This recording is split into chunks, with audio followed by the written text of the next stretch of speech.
are currently escalating to the point where now it seems like we might have World War III in our lifetime. I'm not making necessarily any predictions or hoping for the worst, but things are shifting so fast at this point that it's hard not to imagine this war potentially spinning out of control, involving multiple countries and leading to an all-out conflict in the Middle East that we haven't seen since the World Wars. Now, you guys know I like to give you a bit of background before we dive into a hot topic such as the current war with the United States, Israel, and Iran, and now leading to potentially other countries, particularly in the Middle East, getting involved. So, you guys may know or may not know, the tensions between Iran, Israel, and the United States have been running deep since the fall of the former Iranian kingdom, which they now have the supreme leader in charge of Iran, or when I say former supreme leader till they elect a new one. So after the fall of the Iranian king, the Shah took over and has been ruling Iran since then.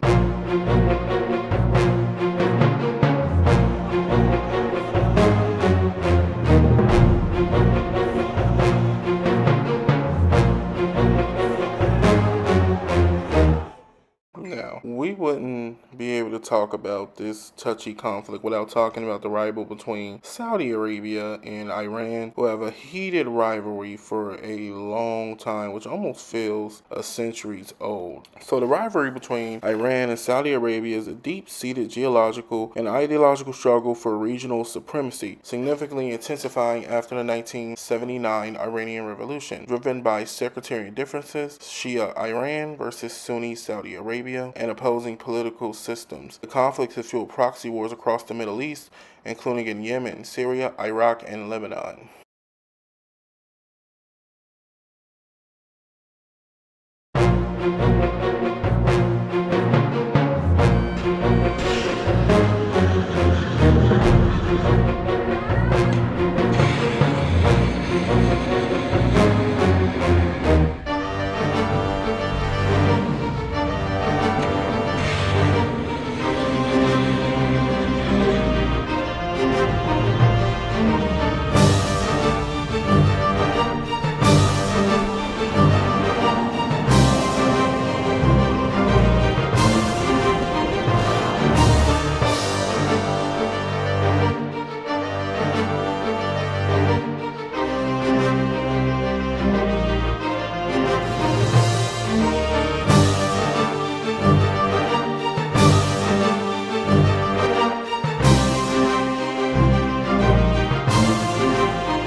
Now, flash forward to today. Things between Iran, Israel, and the United States have heated up to the point where now an open conflict. Gas is speculated to go up as well due to the conflict, where Iran is strategically attacking American allies in the Middle East, including American bases, and even potentially planning on targeting American civilians.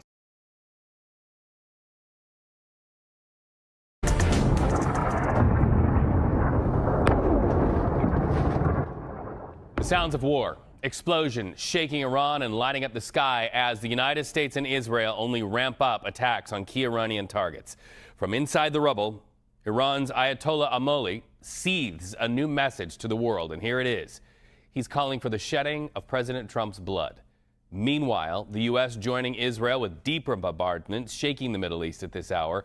In an exclusive interview with CBS Evening News anchor Tony DeCopel, Israel's president says his country didn't have a choice leading up to attacks on Iran. Listen. Are you not concerned that without a clear end game, what you get could be worse than what you have? It's always something that one needs to take into account. But there's not much of a choice when you know, okay, that they want to jump from 2,000 long-range missiles to 20,000. When you know that they have invested all their nation's resources and money in creating havoc in the Middle East as you try to make peace with Muslim countries. When you know that they have another new secret plan to rush to the bomb, you have to take action. His words, when you know. Meanwhile, air raid sirens continue in Tel Aviv, Israel, where people move from homes to shelters many times a day. CBS News. The joint attacks by U.S. and Israel has pulled the wider Gulf region into active conflict with Iran. On the sixth day of the war, Tehran continued with missile and drone barrages on the neighboring countries. Iran has targeted multiple countries, including the UAE, Saudi Arabia, Qatar, Bahrain, Oman, Jordan, Iraq, and Kuwait, turning the entire Gulf into a front line in the widening war.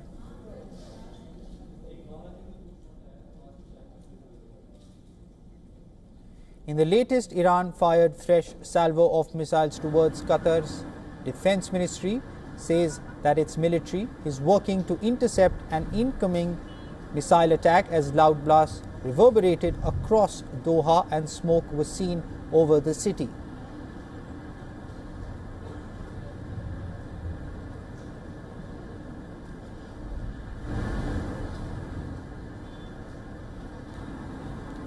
Following the attacks, Qatar's PM Sheikh Mohammed bin Abdul Rahman Al Thani has lambasted Iran's Foreign Minister Abbas Araghchi during a phone call, accusing Tehran of trying to drag their neighbours into war.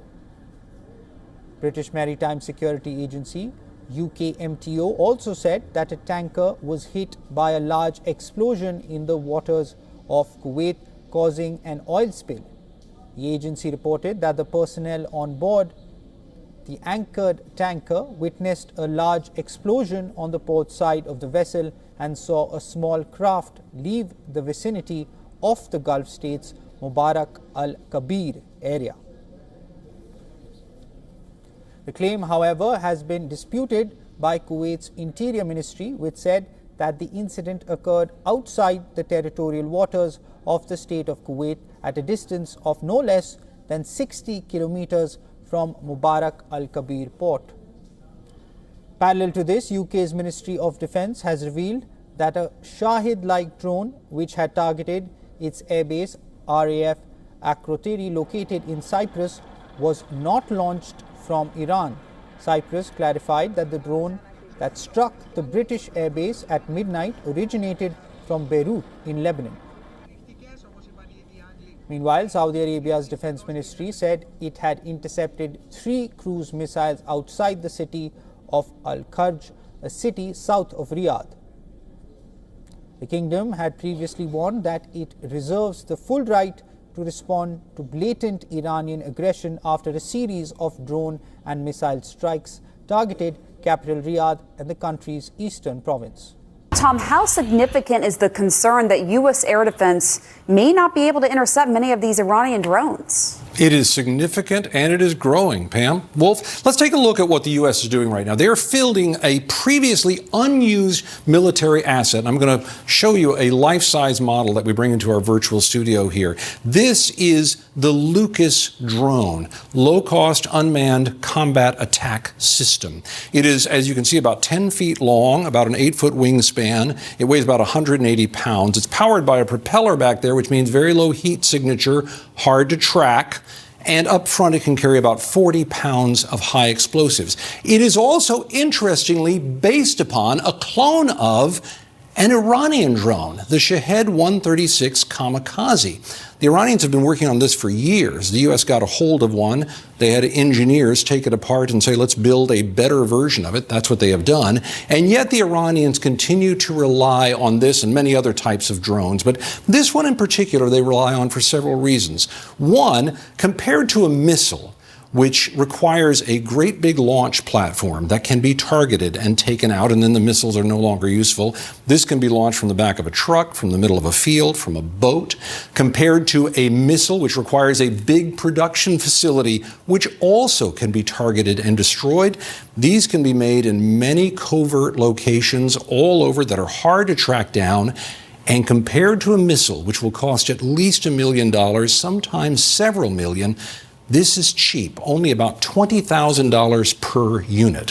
So when we look at these maps out here where you see places where drones have hit or missiles have hit, every time a drone is hit, it doesn't necessarily mean just one drone was launched there. Instead, squadrons of things are launched. They send many of them in precisely because of what you said at the top, Wolf, because if you have a system out there that can't stop all of them, you only need 10% to get through to do a tremendous amount of damage, as we have been seeing in these videos in various places. One of the concerns here is also that the cost of the systems to stop these is higher than the cost of the drones.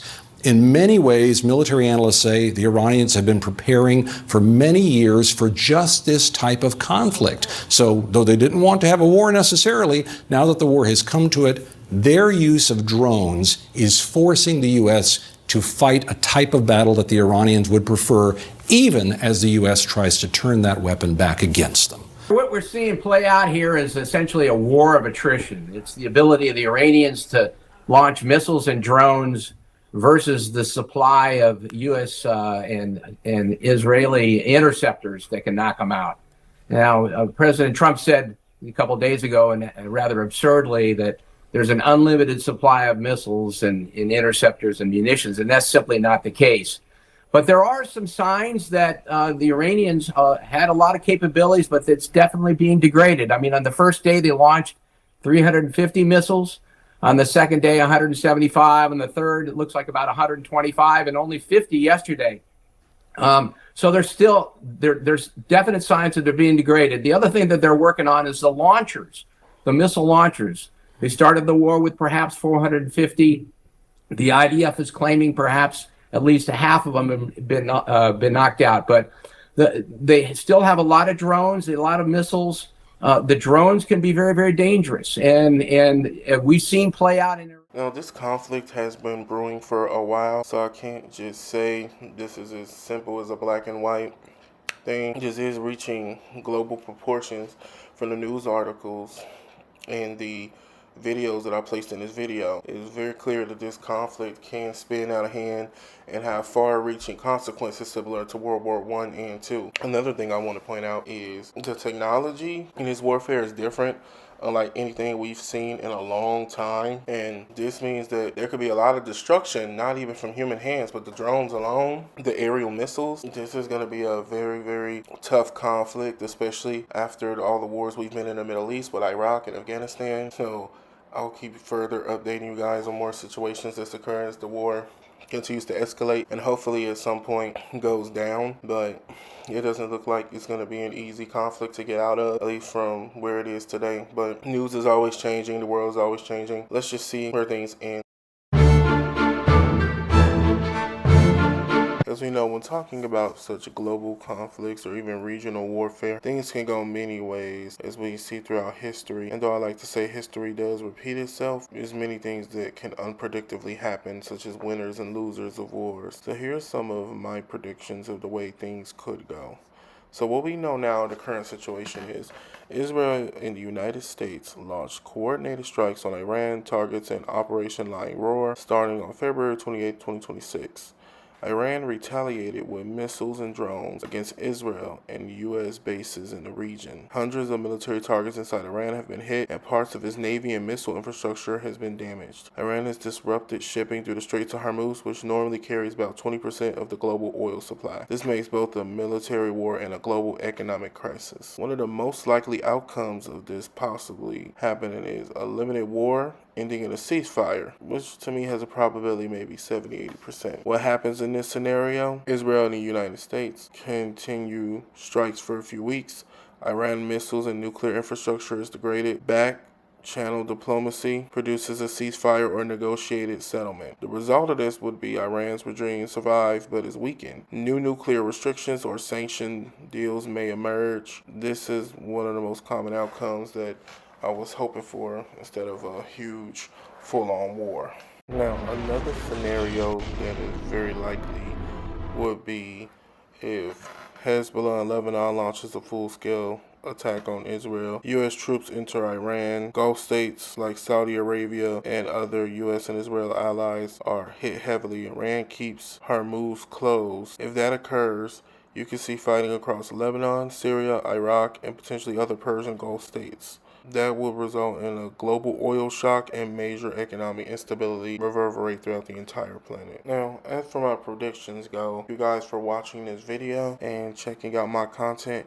please like, subscribe, and share. And if you could, please leave a comment. Let me know how you think I did, or let me know how you feel about this conflict and where the world is headed and how you think this conflict will play out. And also, I do want to point out, I'll probably make some more videos similar to this with other conflicts, and maybe some battle videos as well, going over some key operations and some historical conflicts, including presently and the past.